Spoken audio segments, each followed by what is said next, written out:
es digne d'être célébré et fraîchi. Le juste est juste. Tu es digne d'être adoré. Voilà pourquoi nous allons ensemble avec le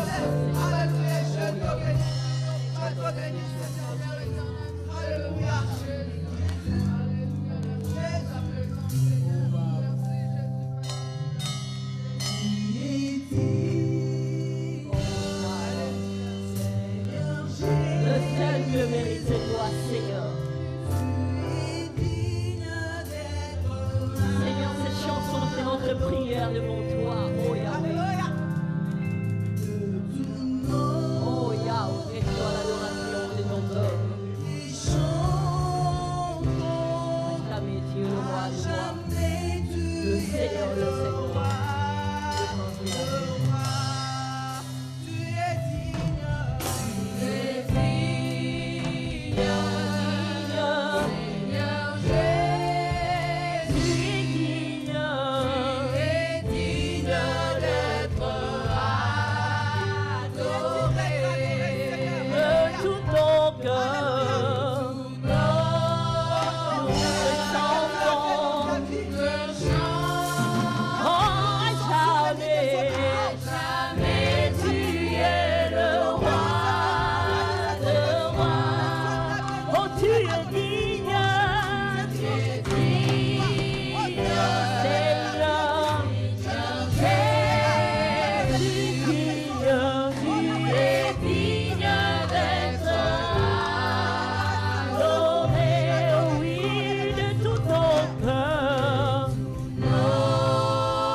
Seigneur, tu es digne.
Seigneur, nous sommes là, ô Éternel, pour écouter ta sagesse, ton conseil. Seigneur, qui nous conduit sur la voie de l'éternité.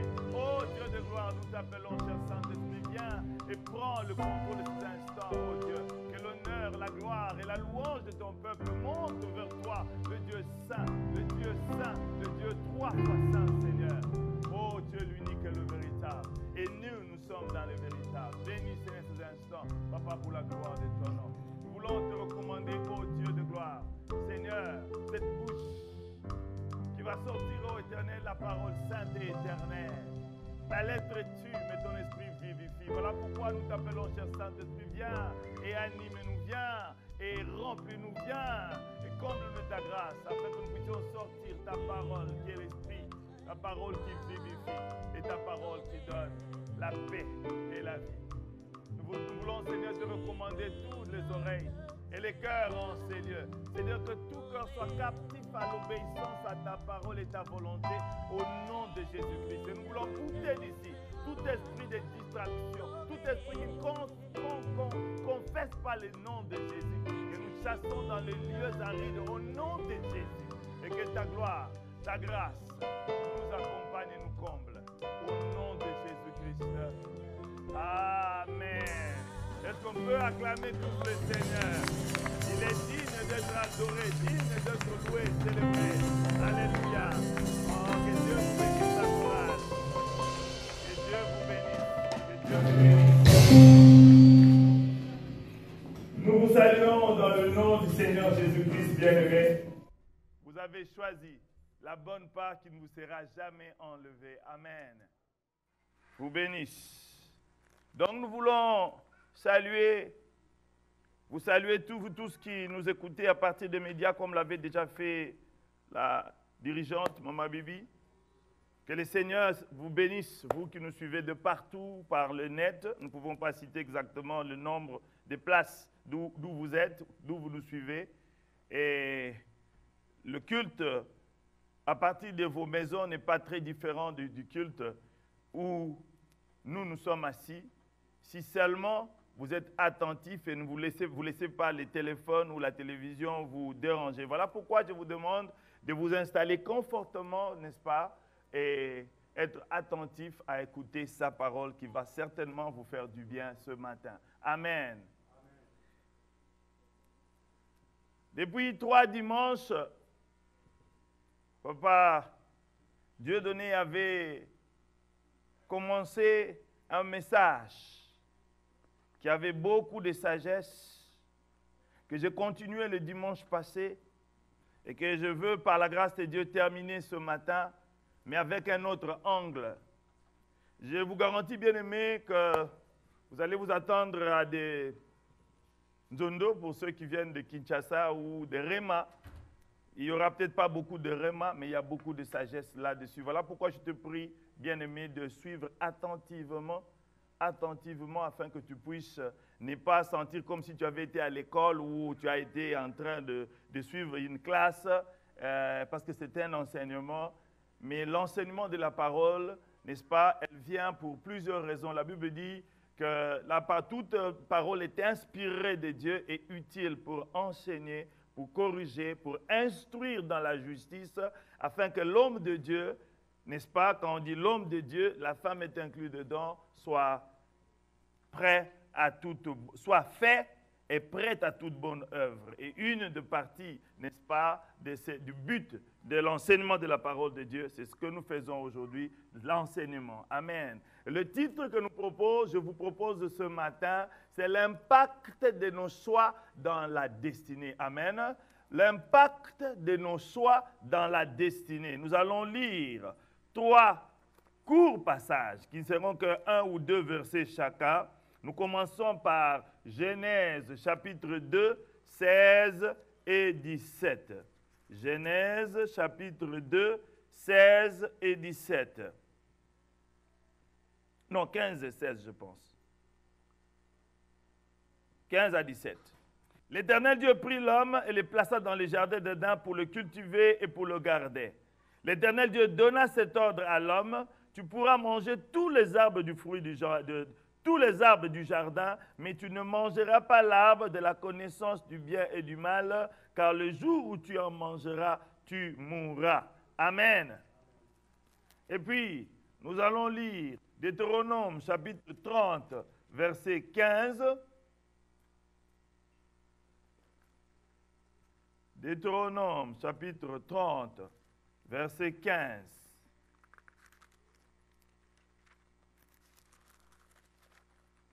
La Bible dit ceci. Vois, je mets aujourd'hui devant toi la vie et le bien, la mort et le mal. Amen. Je mets devant toi la vie et le bien, la mort et le mal. Amen. Vous voyez, il y a des choix à faire là-dessus déjà. Et puis, nous allons lire Jérémie, verset 29, chapitre 11.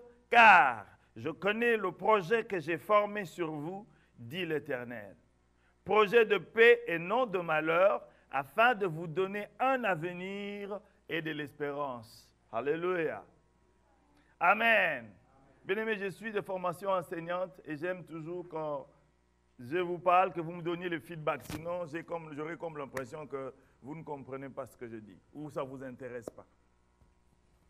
Bien-aimés dans le Seigneur, nous allons procéder par vous parler de quelques décisions, les premières décisions qui ont été prises par l'homme dans la Bible, définir un choix, parler des catégories de choix et parler des triggers, c'est-à-dire des démarrateurs des bons choix, n'est-ce pas? Et je pense que nous nous arrêterons là. Et si le Seigneur permet un jour, on pourra peut-être parler encore d'autres éléments parce que le choix, c'est pratiquement toute notre vie. Quels sont les premiers choix qui ont été faits? Parmi les premiers choix qui ont été faits dans la Bible, nous voyons Adam. Adam à qui Dieu a donné le travail de nommer les animaux. Il pouvait choisir de le nommer tel, mais il a choisi autre chose.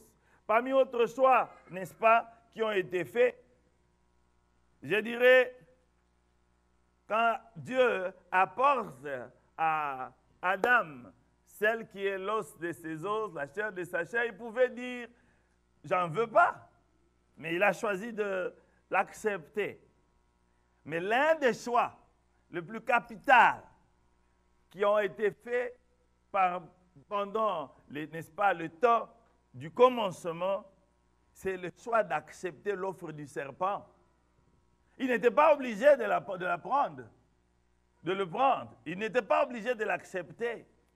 Et ce choix, parce qu'ils l'ont accepté, renferme toute la misère, le péché et les problèmes du monde aujourd'hui.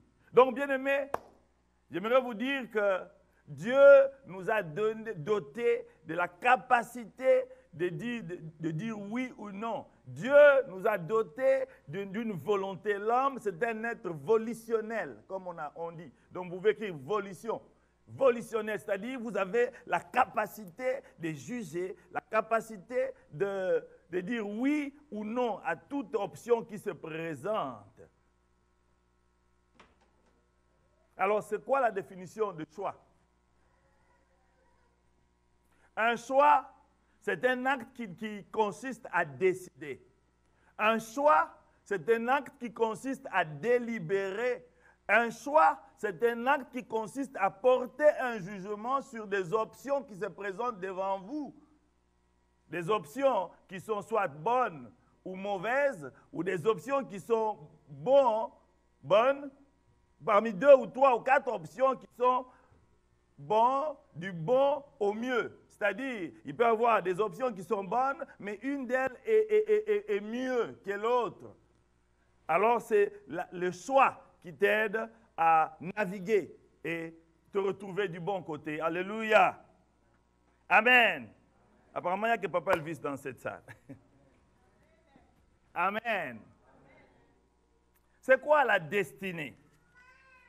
Bien aimé, quand on parle de la destinée, surtout pour les chrétiens qui viennent du Congo, ou les chrétiens évangéliques pentecôtique ou pentecôtiste, on parle toujours de la destinée. Ma destinée, ma destinée, ma destinée, ma destinée appartient à l'Éternel. C'est comme si la destinée, c'était quelque chose de magique, n'est-ce pas, qui est là, qu'on va seulement cueillir et puis c'est fini. Alors il y a tellement, n'est-ce pas, ces mots est défini à tort et à travers. Il y a tellement de pensées sur cela que souvent, pas seulement, comme je dis aux chrétiens du Congo, mais au travers la terre entière, il est tellement tordu qu'il est la base de beaucoup d'habits et beaucoup de situations qui se passent à travers le monde. La destinée, je peux la définir, ça c'est la définition du pasteur Noël. N'est-ce pas? À partir de ce que l'Esprit nous a aidés à comprendre. Bien aimé, la destinée, c'est ce que tu seras demain.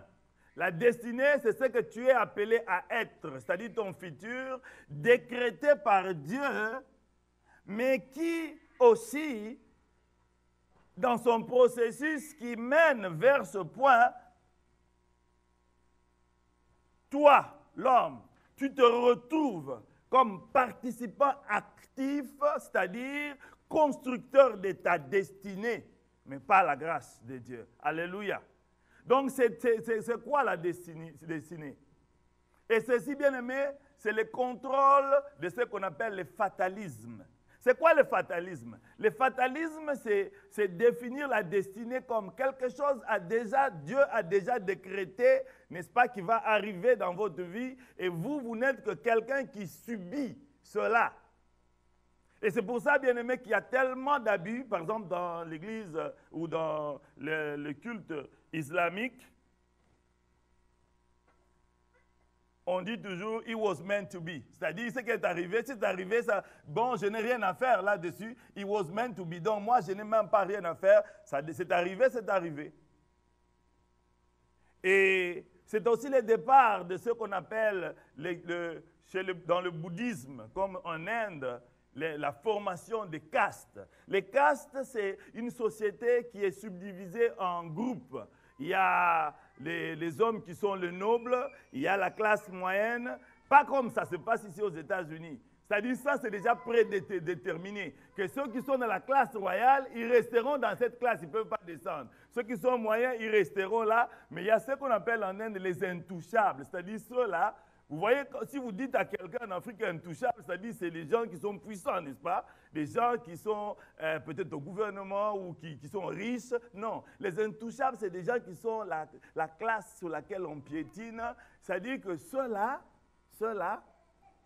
ils ne peuvent pas entrer dans une classe supérieure. Mon épouse travaille avec 2 médecins qui viennent de ce coin du monde où il y a ces choses de bouddhisme. Il y a un qui vient de la classe royale et l'autre qui vient de la classe des intouchables, mais par la grâce de Dieu, les deux sont médecins. C'est-à-dire l'autre n'est pas le même. Ils sont du même pays, ils sont aux États-Unis. L'autre considère l'un comme une classe, comme la basse classe, comme les herbes. Et tout ça, c'est à cause de la mauvaise compréhension de ce qu'on appelle la destinée. Donc, bien aimé, la destinée, c'est un concept, suivez-moi très bien. La destinée, c'est un concept statique, mais c'est aussi un concept dynamique. C'est quoi le statisme? Du point de vue du concept statique, la destinée, c'est ce que Dieu a prévu que tu deviendras demain. Amen. Dans le plan éternel et souverain de Dieu, le Seigneur savait, quand j'étais né, qu'un jour je serai en train de prêcher dans cette salle. Personne ne peut me contredire. Mais la destinée, c'est aussi quelque chose de dynamique. C'est un concept aussi dynamique. C'est-à-dire, c'est vrai que c'est quelque chose que tu vas atteindre, mais qui n'est pas fixé. Qui n'est pas fixe, pour lequel il faut un travail qui t'amène. Le dynamisme, c'est le mouvement. Un travail qui t'amène à arriver là-bas. Est-ce que vous me comprenez? Alléluia. Du point de vue dynamique, la Bible dit, car je connais le projet que j'ai formé sur vous. Alléluia. Projet de paix et non de malheur, afin de vous donner de l'avenir et de l'espérance.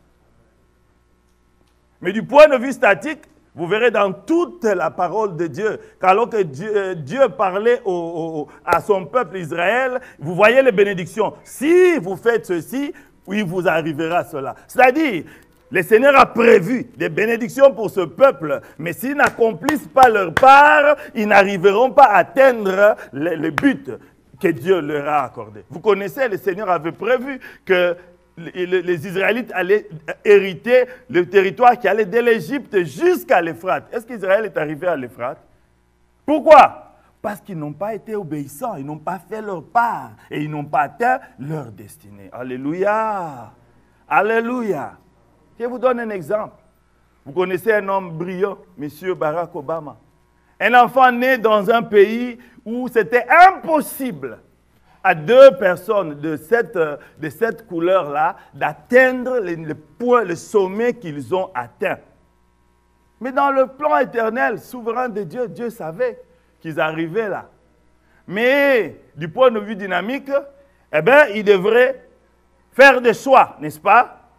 Ils devaient faire beaucoup de choix qui l'ont amené à arriver là. Et la destinée, sa destinée, bien-aimée, on la découvre. Est-ce qu'on peut me dire Amen? Votre destinée, guys, your destiny, what the Lord meant to you to become and to be one day, you have to discover it. And to discover it, there are so many choices that you have to make. Hallelujah. And those choices are made based on your capacity, your gift and talent.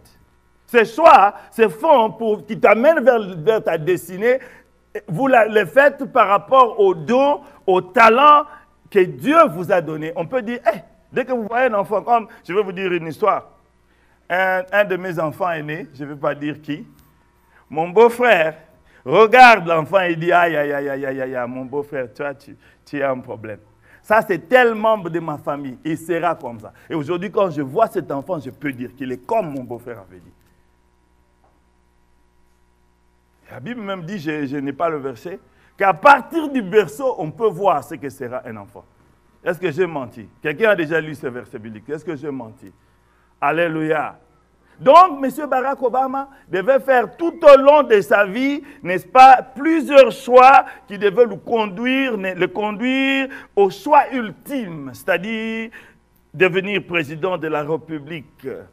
Et ce choix était quoi? Être un bon élève, to be like a good student, entrer dans de bonnes universités, il a été à Columbia et à Harvard, et être un étudiant studieux. Et quand il a terminé les études, il pouvait choisir d'aller directement dans des law office et gagner beaucoup d'argent quand on vient de Harvard. 250, 300, 400, 500 000 $. Il a choisi de devenir community organizer. Combien de personnes bien aimées sortent de ces grandes universités et vont accepter d'aller travailler community organizer, être incapables de vivre la Jet Set Society comme les autres qui ont étudié avec toi dans la même université? Faire de choix, après cela de devenir sénateur. Nous avons suivi une vidéo, j'étais avec, je crois que j'étais avec Papa Elvis, je crois aussi, je me souviens, chez Papa Dido, une fois où on parlait de l'histoire de ce président, de comment il est monté et tout ça. On a dit que pendant qu'il travaillait pour devenir sénateur, sa femme était fatiguée parce qu'elle était CEO déjà, je crois, d'une compagnie ou quelque chose comme ça, où elle gagnait beaucoup d'argent. C'est elle qui soutenait. Il dit, mais Barack, tu as fait des études, tu es sorti d'Harvard, tu peux travailler, nous nourrir. C'est quoi cette histoire? Mais il ne comprenait pas que les choix-là les amenaient au top de la société, au top du monde. Alléluia. Et enfin, président de la République. Mais je vous dis aussi, bien-aimés, que parmi ce choix, tout au long de ce parcours, il aurait seulement fait un petit faux pas, c'est-à-dire un choix négatif, aurait changé tous les cours de la vie et il n'arriverait jamais à sa destinée ultime qui était de devenir le président de la République et ça aurait changé tout. Alléluia. Wow. La destinée. Catégorie de choix. Bien aimé, il y a 3 grands choix. Est-ce que vous m'écoutez? Il y a 3 grands choix, bien aimé. Quand vous ratez ces choix, ça devient compliqué. Mais parmi les 3 là, il y a un. Celui-là, si tu le rates, tu es malade. C'est fini pour toi. Et après, il y a les autres. Parmi ces choix, le 3 là, le premier, c'est le choix spirituel. Les choix pour l'éternité. Bien-aimés, c'est pour cela que nous avons lu Genèse 2, je voulais dire, 16 et 17, et Deutéronome 30, 15, nous avons déjà lu. Je mets devant toi la vie et la mort, le bien et le mal. Plus tard, en bas, nous avons parlé, la Bible dit, choisis la vie. Alléluia. Bien-aimés dans le Seigneur. Young men, young people who are listening to me right now, there are 3 choices that you have to make in life. And this is the big choices that you can never miss. If you miss it, you're wrong. And you're wrong forever. I'm not saying for this word, but also for the coming word. It means the eternity. Le premier choix, c'est celui de recevoir Jésus-Christ dans votre vie comme Seigneur et Sauveur. Alléluia. Bien-aimé, si tu badines avec ce choix, même si sur la terre, tu donnes l'impression d'être heureux avec tous les bling-bling qu'amène la vie, tu es malheureux. Est-ce que vous m'entendez? Tu peux être John Bezos avec tes 178 milliards de dollars. Si tu n'as pas fait le choix la spirituel, tu n'as pas choisi Jésus-Christ dans ta vie, tu es malheureux. Alléluia. N'avez-vous jamais entendu de personnes qui avaient plein de millions et qui se sont brûlées? Pourquoi? Ils n'avaient pas atteint ce qui est le sens de leur vie. Ils n'avaient pas fait le choix ultime qui est Jésus-Christ. Voilà pourquoi, bien-aimé, je te dis, toi qui m'écoutes là, ou qui m'écoutes là sur le net, you never ever had to make that choice today. Aujourd'hui est le temps de la grâce. La Bible dit, si tu entends ma voix, n'endurcis pas ton cœur. Donne ton cœur à Jésus. No matter what, how beautiful you are, no matter how smart you are, no matter how rich you are, if you never made that choice, your life will end up in eternity in hell. Bien aimé, l'enfer, ce n'est pas une histoire. L'enfer, c'est quelque chose de réel. Quand j'étais converti, quelqu'un m'a parlé d'une histoire de quelqu'un qui doutait de l'enfer. C'était au Congo.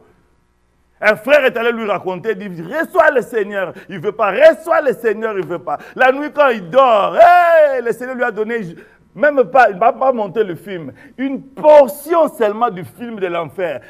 Très tôt matin, il est venu frapper la porte, frère, l'enfer est réel, parle-moi encore de ces choses. Oh, mais tu discutais, non? Mais à côté, ta classe sociale, ton rang, peut-être tu es l'aîné de la famille, peut-être que, oui, le temps que tu as fait à l'église, mais à côté cela, si tu n'as jamais fait ce choix, aujourd'hui est le temps de la grâce, bien-aimé, ne passe pas. Vous connaissez l'histoire de Lazare, n'est-ce pas, dans Luc 16. Lazare, le pauvre, qui mangeait, qui voulait seulement manger les choses qui tombaient à la table, n'est-ce pas, du riche. Lazare est mort, le riche est mort. Lazare était dans le bras d'Abraham, et le riche était là en enfer. Alors il dit à Lazare, Lazare, est-ce que tu peux aller dire à mes frères qui sont restés là-bas qu'ils acceptent la parole là dont tu me parlais? Mais Lazare lui dit, même si je montais, même si quelques miracles se faisaient, ils ne croiront pas.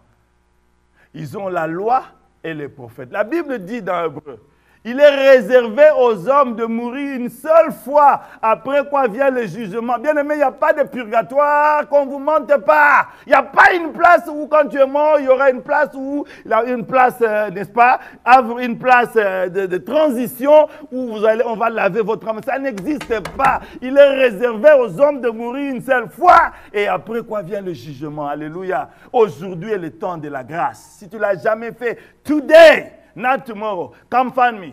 Find Papa Elvis. Find un ancien. Cherche un frère ou une sœur, n'est-ce pas, en qui tu crois, qui a de la maturité, qui t'aide, qui t'amène à Jésus-Christ. Alléluia.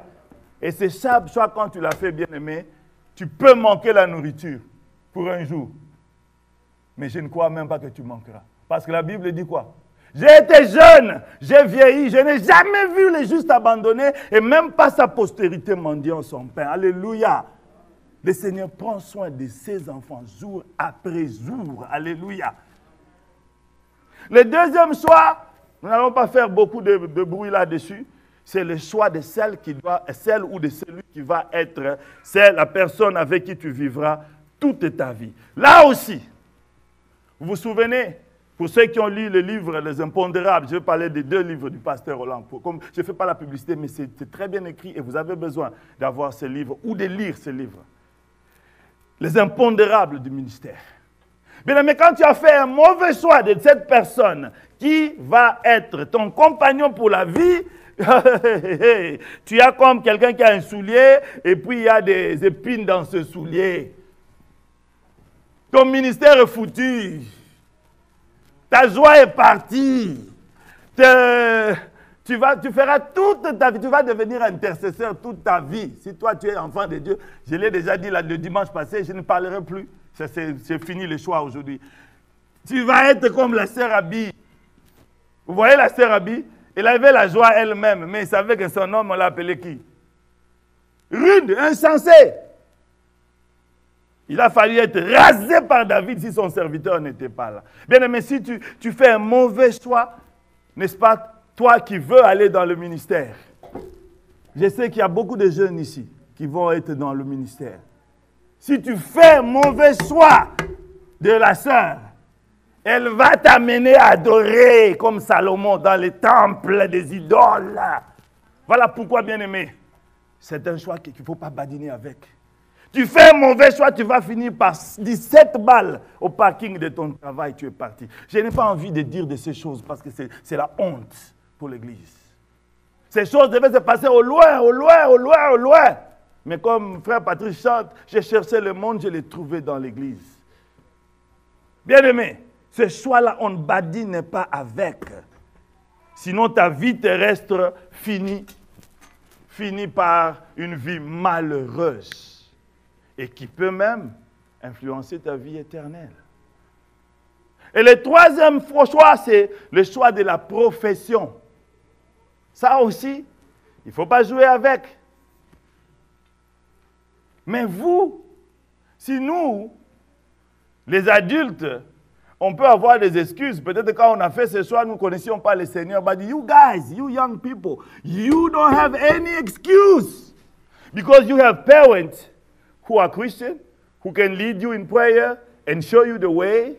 But yourself, you're listening the word Sunday after Sunday. And you have a chance to go online and listen to the word and know that you have the Holy Spirit. You have God who can show you the way to what you're going to be tomorrow. Because if you make a bad choice of what you're going to be, in your profession, you're going to be sad and feeling like you didn't accomplish nothing in the world. Bien-aimés dans le Seigneur, vous savez qu'il y a des médecins qui sont malheureux. Vous connaissez comment le médecin brasse l'argent aux États-Unis, si l'argent pouvait seulement rendre quelqu'un heureux, mais qui sont malheureux. J'ai mon beau-frère qui est médecin ici, qui m'a dit, Noël, il y a des médecins qui ont fait la médecine parce que leur papa voulait qu'il fasse la médecine. L'homme que vous voyez là, il nous a dit ici, son père voulait qu'il fasse la médecine. Mais lui, il sait parler. Vous connaissez quand il parle, comment il parle. Dieu merci pour lui, et ça a marché. Et je pense que le pasteur Dallo, c'était la même chose. Son père voulait qu'il fasse la pharmacie. Je crois qu'il est même allé une année là-bas. N'est-ce pas, Papa Dido? Vous voyez? Vous allez voir le don de cet homme qui doit aller amener les âmes au Seigneur au travers du monde, serait cloîtré dans une petite pharmacie en train de vendre les... That's why you need to listen to this word. So you can know how to make good choices that will lead you to your destiny. Hallelujah. Bien-aimé, if you make poor choices, boy, every choice, girls, every choice have an outcome. If you make good choices, they will lead you to good outcome. If you make bad choices, you're going to be crying all your life. And if you don't pay attention, you're going to be crying in hell.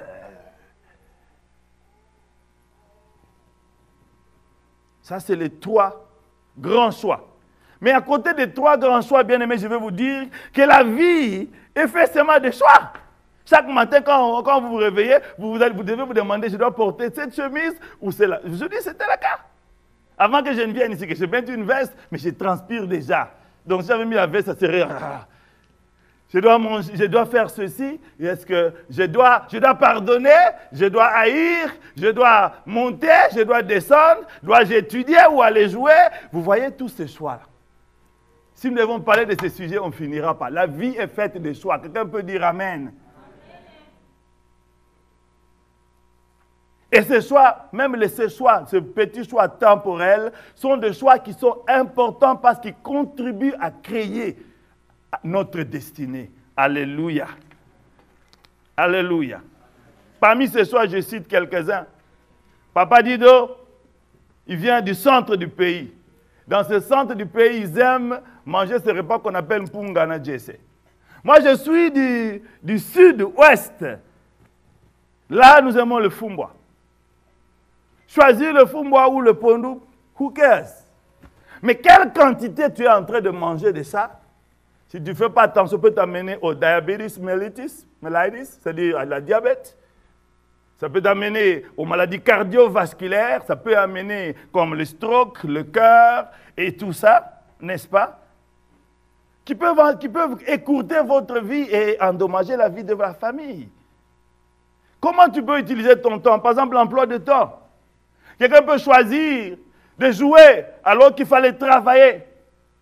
Et qu'est-ce qui se passe? Au finish, l'un qui a pris son temps à lire et apprendre quelque chose devient spécialiste en quelque chose. Et celui qui est resté ne rien faire, en train de tourner de pouces, ne va nulle part. Même dans la Bible, Ecclésiaste dit, il y a un temps, quelqu'un peut ajouter, il y a un temps, pour toute chose, il y a un temps. Maintenant, si le temps que vous avez pour faire quelque chose, vous êtes en train de badiner, eh bien, vous ratez cette chose-là. Il y a un jeune garçon de la ville de Saint-Louis qui aujourd'hui est parmi les 100 personnes qui ont influencé Saint-Louis dans les peut-être 10 dernières années.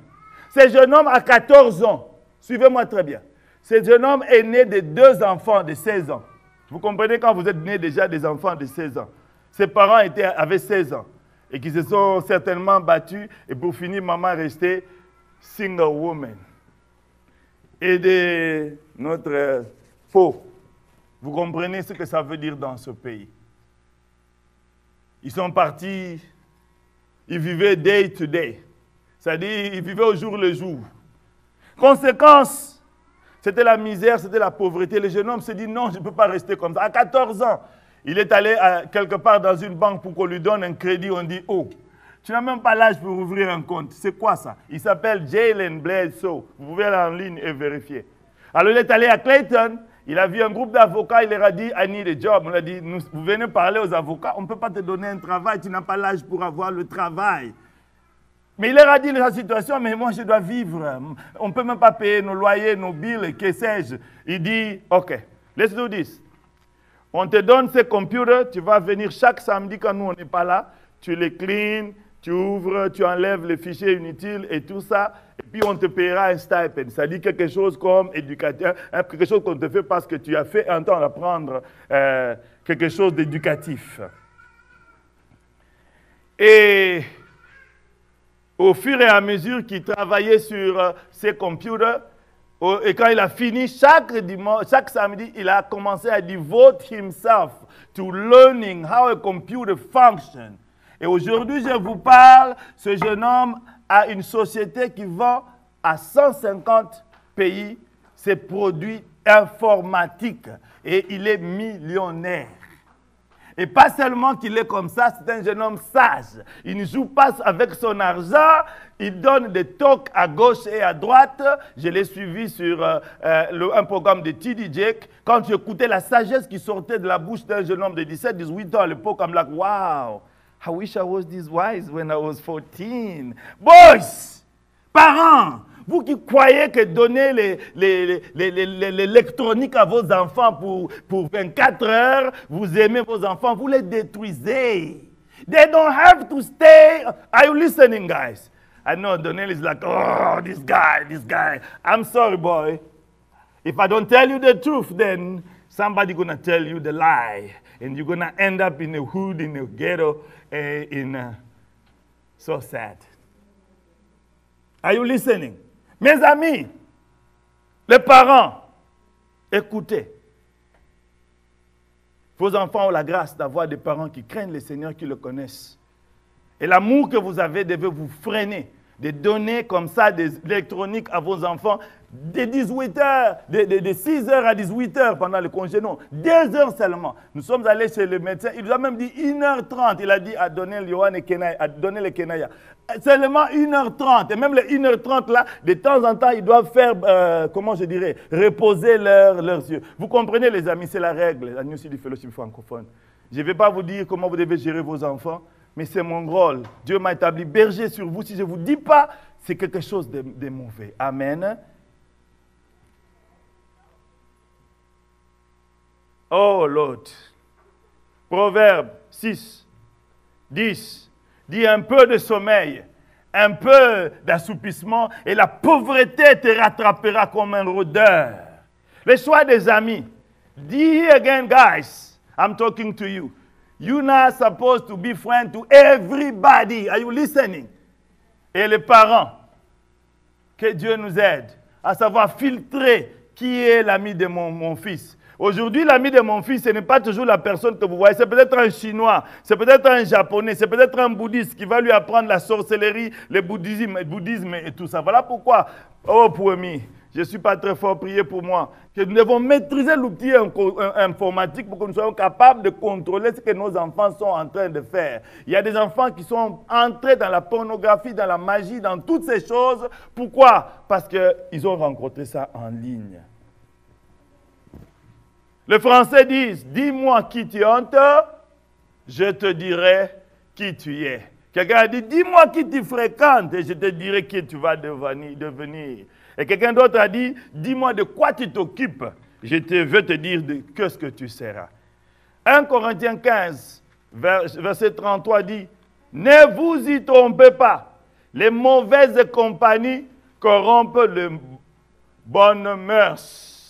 L'habitation, la location. Ça, c'est très important. Bien aimé, la location, ce n'est pas seulement pour les jeunes, mais c'est pour tous. Où je dois habiter, je sais que c'est la saison d'achat de maisons, je dois aussi le dire. Où vous devez habiter, où vous devez acheter la maison, dans quelle école je veux mettre ton enfant. Le quartier dans lequel tu habites peut déterminer aussi les combats que vont avoir tes enfants ou la qualité de relation que va avoir tes enfants. Vous connaissez, n'est-ce pas? Qu'il y a des principautés, des esprits méchants et tout ça. Des principautés, c'est quoi? C'est des princes qui s'établissent dans une région donnée. Quand vous allez à Kinshasa, la ville, n'est-ce pas, dans laquelle beaucoup d'entre nous sont venus.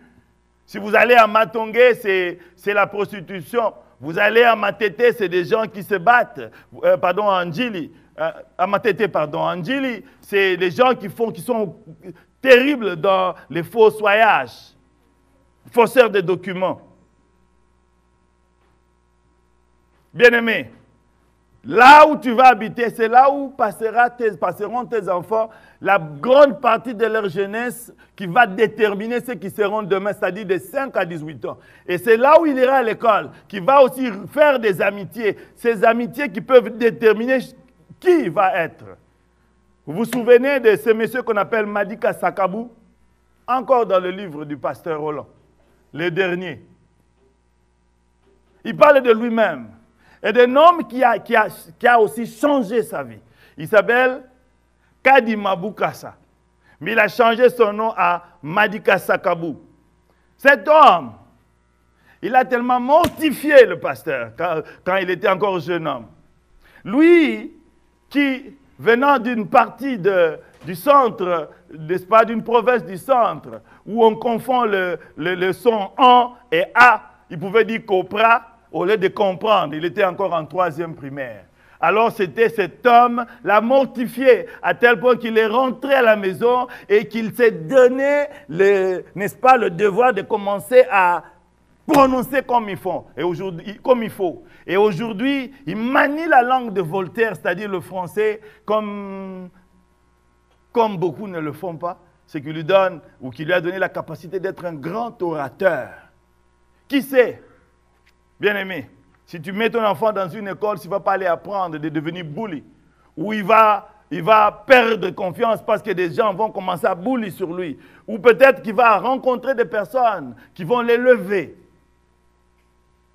Bien-aimé, le choix de l'habitation. Mais toi aussi, adulte, le choix, on ne joue pas avec où tu veux être, où tu dois être. Tu te dis peut-être que je dois... Bon, avançons. L'habillement. Il y a beaucoup d'autres choix, bien aimé, beaucoup de choix. L'habillement, le mode de vie. I wish we had time. Tu es libre de t'habiller comme tu veux. Mais est-ce que cet habillement-là donne gloire à Dieu? Un pasteur qui vient avec un segui paint, est-ce que mon message va entrer? Un pasteur qui vient avec une veste extravagante, des souliers extravagants, et le message va entrer. Paul dit, la nature ne vous enseigne même pas qu'avoir de longs cheveux. Le pasteur vient avec hippie les cheveux comme ça. Vous croyez que mon message va passer? Mais votre soeur, deux sœurs qui chantent avec nous ici, n'est-ce pas? Vous qui chantent, et puis, n'est-ce pas, le corps est dehors. Vous croyez que les gens vont adorer, ils vont adorer la sœur. Hein? 1 Timothée 9 et 10 dit que les femmes soient modestes, s'habillent de manière modeste, ça veut dire décente, n'est-ce pas? Au lieu d'être parés d'or et de bijoux, c'est-à-dire au lieu d'être extravagants, ils doivent avoir la parure intérieure, n'est-ce pas, qui donne gloire à Jésus. Alléluia. Le mode de vie, je vais passer à aller vite, le mode de vie. Bien-aimé, les trains de la vie que tu peux mener. Il y a tel qui veut mener une vie, vivre dans la jet set society, même s'il n'a pas d'argent, c'est-à-dire il veut s'habiller riche, il veut faire ceci, il veut faire cela, c'est-à-dire qu'il veut vivre au-delà de ce moyen. Il y a d'autres qui veulent vivre soit à la hauteur de leurs moyens, même un peu moins, pour better themselves. Et la finalité forge votre destinée. On parle d'un monsieur qui est dans ce groupe de gens, de musiciens, de boxeurs, les sportifs. Mike Tyson, notre frère Tyson. On dit que toute sa vie, il a gagné plus ou moins 400 millions de dollars. Qui, si on prend l'inflation, ferait 700 millions. Mais aujourd'hui, nous parlons qu'il n'a que 3 millions. Il a perdu des mansions, c'est-à-dire des grandes maisons qu'il avait, des biens et tout ça. Il était devenu en ce moment presque pauvre. Pourquoi? Parce qu'il a choisi, il a fait de mauvais choix. Et une de ces maisons qu'il a construites, qui avait une cuve, vous voyez la baignoire, en or. Aujourd'hui, c'est une église parce qu'il a abandonné, qu'il a vendu à quelqu'un qui lui aussi était fou comme lui, qui n'a pas pu gérer la maison. Et il a abandonné. Maintenant, nous allons parler des triggers of good choices. Qu'est-ce qui peut aider? Qu'est-ce qui peut nous aider à faire des bons choix? J'ai cité 3 choses. La première, c'est l'éducation des parents. La deuxième, c'est le concours de la sagesse. Et la troisième, c'est l'aide de Dieu. Bien-aimés, l'éducation à faire de choix vient du berceau jusqu'à l'âge adulte. La Bible dit dans Proverbes, le verset me saute, apprends à l'enfant la voie qu'il doit suivre. Et lorsqu'il sera grand, il deviendra grand, il ne s'en détournera pas.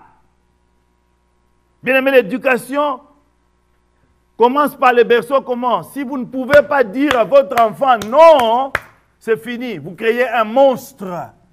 C'est comme ça que nous avons des hommes, je ne vais pas dire le nom, un grand homme que nous avons, un grand homme, même un grand homme d'État. Mais on peut voir dans sa vie qu'on ne lui a pas dit non.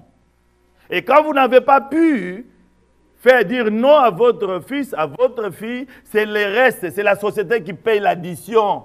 Est-ce que vous m'entendez, bien-aimés dans le Seigneur? Vous devez apprendre à dire non à votre enfant, c'est l'aider à créer sa destinée. De plus en plus que tu lui dis non, quand il fait de mauvais choix, de plus en plus ça va l'aider à s'habituer à faire de bons choix, et il ira de bons choix au bon choix, et jusqu'à ce qu'il ira de gloire en gloire, de victoire en victoire. Alléluia. La Bible dit, n'épargne pas le stick à ton enfant. Il dit aussi quelque part, n'est-ce pas, le verset c'était le Proverbe 22, 6, apprends à l'enfant la voie qu'il doit suivre. Proverbe 29, 15 dit, la verge amène à la sagesse. Alléluia. Le concours de la sagesse.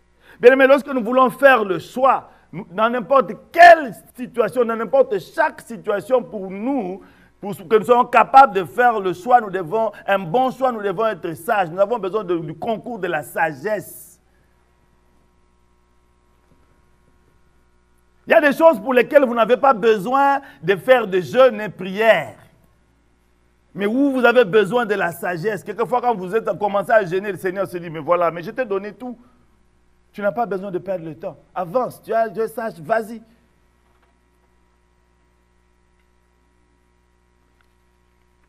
La Bible dit dans Proverbe 14, 1, la femme sage bâtit sa maison, c'est-à-dire le concours de la sagesse permet à la femme d'ériger une maison stable.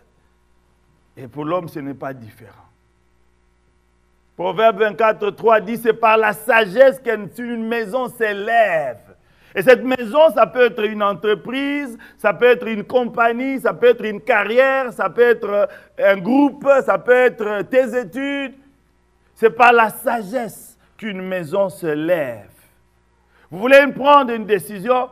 Eh bien, les décisions, il y a des décisions qu'il faut prendre vite. Je l'avais dit la fois passée.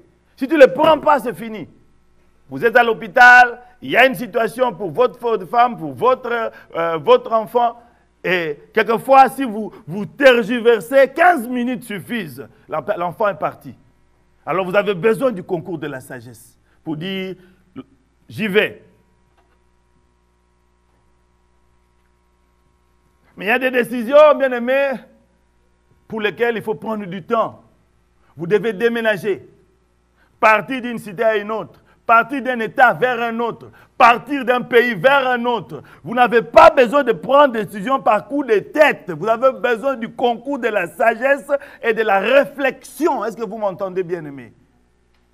Et la sagesse, Jacques dit que celui qui manque la sagesse, qui la demande sans douter, Dieu donne la sagesse. Et vous en avez besoin, j'en ai besoin pour prendre des bonnes décisions qui vont forger ma destinée, votre destinée. Amen.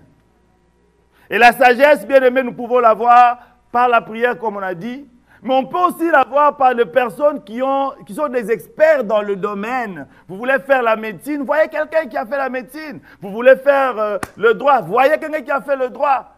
Mais la sagesse, vous pouvez l'avoir des autorités que Dieu a placées dans l'église. Les anciens sont avec vous. Les responsables étaient là. Le pasteur, le berger est ici. Amen. Il y a des personnes qui ont du mal à aller parler même de leur projet aux hommes de Dieu qui sont avec eux. Vous avez peur de quoi? Nous sommes là pour vous. Amen. Et la troisième chose, je vais m'arrêter là, c'est le secours de Dieu lui-même. Bien aimé, plus que jamais, plus que tout, s'il te plaît, si vous pouvez oublier tous les restes que je dis par rapport à comment prendre une bonne décision, n'oubliez pas ceci. Ne prenez pas de décisions sans Dieu. Alléluia. Ne prenez pas de décisions sans Dieu. Vous allez vous retrouver là, seul, en train de pleurer et dire, Seigneur, pourquoi tu as permis? Mais est-ce que tu m'as consulté? Tu m'as consulté? Même quand je dis que vous utilisez la sagesse, ça ne veut pas dire que vous ne consultez pas Dieu. La sagesse de Dieu se retrouve dans les Écritures. Quelquefois, la parole de Dieu que vous connaissez, n'est-ce pas? Le Seigneur l'utilise.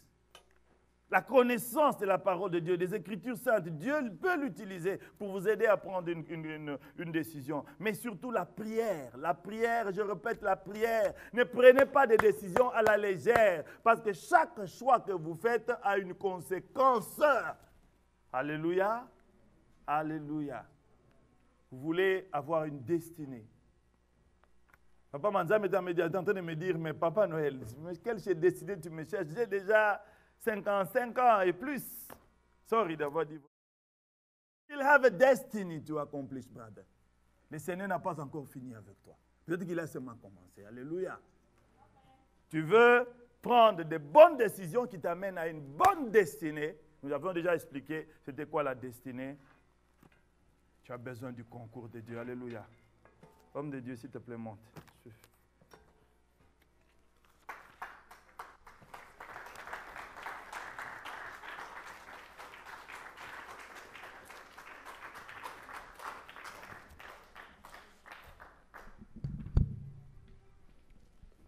Nous allons incliner nos têtes dans la prière. Nous allons bénir Dieu. Nous allons lui demander de nous aider à faire de bons choix. Des choix qui impactent en bien notre destinée. Bien-aimé, prier aussi maintenant, c'est un choix. Tu peux opter de ne pas prier pendant que les autres sont en train de prier. Je te dis, les conséquences de ne pas prier maintenant seront négatives. Alors ce matin, en ces instants, après avoir écouté cette parole, je voudrais qu'ensemble tu puisses élever ta voix pour dire à Dieu de t'aider dans le choix à faire, afin que tu entres réellement dans le parcours de ta destinée. Pas en observant ta destinée venir, mais en participant activement. Élève ta voix, frères et sœurs, prions. Père de gloire, Dieu de bonté, Dieu de la Bible, Dieu assis sur le trône éternel, merci parce que ce matin, tu nous as appelés, Seigneur, sur le choix. Et tu nous rappelles comment les choix peuvent impacter notre destinée en bien comme en mal. Seigneur, mais nous avons vraiment besoin de toi. Seigneur, sans toi, nous ne pouvons rien faire, ô Dieu d'amour. Tu nous as rappelé ces choix qui sont capitaux dans la vie, Seigneur. Le choix spirituel qui consiste à t'accepter comme Seigneur et Sauveur. Aide-nous, Seigneur, à ceux-là qui ne t'ont pas encore accepté comme Christ, comme Seigneur et Sauveur, qu'ils fassent ce choix dès ces instants. Parce que tu reviens bientôt, oh Dieu, qui donnent leur vie à toi. Seigneur, qu'ils abandonnent les désirs de ce monde, qu'ils se consacrent à toi. Mais ceux-là qui ont déjà accepté Christ comme Seigneur et Sauveur, qui ne regrettent jamais d'avoir fait ce choix, Seigneur. Aide-nous, Seigneur, à faire réellement un bon choix pour le mariage. Pour ceux-là qui veulent se fiancer. Pour ceux-là qui sont déjà fiancés, Seigneur. Yahweh, pour ceux-là qui se sont déjà mariés, Seigneur, que ne puissent jamais regretter d'avoir fait ce choix. Père, tu es le Dieu qui nous a donné ces capacités. Aide-nous à faire également le bon choix de la profession. Cette carrière pour laquelle tu nous as créés afin d'atteindre notre destinée, Père. Nous avons besoin de toi. Seigneur, au-delà de l'éducation de nos parents biologiques, aide-nous aussi à comprendre l'éducation de nos pères spirituels, de nos encadreurs, pour nous aider à faire ce bon choix. Au-delà de cette éducation, nous avons besoin de la sagesse. N'est-il pas écrit que la crainte de Dieu, c'est le commencement de la sagesse? Nous avons besoin de la sagesse, Seigneur, pour décider, pour lever des options, Seigneur, pour discerner, éternel notre Père. Mais surtout, nous avons besoin de te consulter. Père, tu as dit, maudit ceux-là qui prennent des résolutions sans me consulter. Nous voulons, Seigneur, te consulter avant toute prise de décision dans notre vie sur cette terre. S'il te plaît, Père, nous avons besoin de toi. Bénis ton serviteur de l'avoir utilisé puissamment, Seigneur, pour nous rappeler, pour nous édifier, pour nous éclairer sur ces choses. Oins-le encore. Oins-le encore. Que l'huile déborde. Que la sagesse déborde en lui, Seigneur. Et cela pour ta gloire. Mais nous voulons également mettre cette parole en pratique. Car tu as dit, ne vous bornez pas simplement à l'écouter, mais mettez-la en pratique. Seigneur, aide-nous afin que nous puissions vivre les bienfaits de cette parole. Bénis ton peuple au nom de Jésus. Amen. Amen. Est-ce qu'on peut bien acclamer le Seigneur? On peut acclamer le roi de rois, le Dieu fidèle. On peut acclamer le Seigneur de seigneurs. On peut pousser des cris de joie. Acclamer Dieu aussi, c'est un choix. Acclamer Dieu, c'est aussi un choix qui peut affecter notre destinée. Gloire à l'Éternel. Amen. Amen. Pasteur Noël, que Dieu vous bénisse abondamment. Merci. Nous avons très bien mangé. Et vous également qui nous suivez en live. Je suis sûr que vous avez été vraiment bénis. Nous, c'est une église, nous aussi, du fellowship dans la branche francophone. Nous sommes basés aux États-Unis, dans la ville de Saint-Louis. Notre culte de chaque dimanche, c'est à partir de 11h jusqu'à 12h30. Nous vous demandons, partout où vous êtes, connectez-vous, partagez ce moment en famille, avec des amis, avec des connaissances. Ce sont des moments d'intimité, des moments de bénédiction, des moments de profondeur. Et le Dieu de la Bible ne manquera pas vous bénir. Mais pour ceux-là qui vivent aux États-Unis, à Sainte-Louis, vous n'avez jamais participé à nos cultes, la porte vous est grandement ouverte. Joignez-vous à nous. Vous êtes au bon endroit. Et en ces lieux, Jésus-Christ est Seigneur. Chaque samedi, nous avons notre culte en ligne. L'intercession pour toute l'Église. C'est aussi un choix de participer à cela. À partir de 11h jusqu'à 12h, bien-aimés, nous vous encourageons. Vous qui ne travaillez pas ce samedi pendant cette heure-là, il y a un numéro qui nous a toujours été communiqué par Maman Karine et les autres bien-aimés. Composez ce numéro. Passez ce bon moment dans la présence de Dieu. La prière n'a jamais expiré. La prière n'a jamais échoué. La prière marchera toujours et Dieu aime ceux qui prient. On peut parler de la prière, mais Dieu entend ceux qui prient. Alors nous vous encourageons, bien-aimés, chaque samedi à partir de 11h jusqu'à 12h, joignez-vous à ce groupe de moments de prière. Le deuxième samedi du mois, nous avons également le même programme. De 11h jusqu'à 12h, nous l'avons toujours fait dans ce cadre, mais à cause de cette pandémie, nous le faisons à travers l'appel téléphonique, 11h à 12h, chaque samedi également. Joignez-vous à ce moment de prière et Dieu ne manquera pas à vous bénir.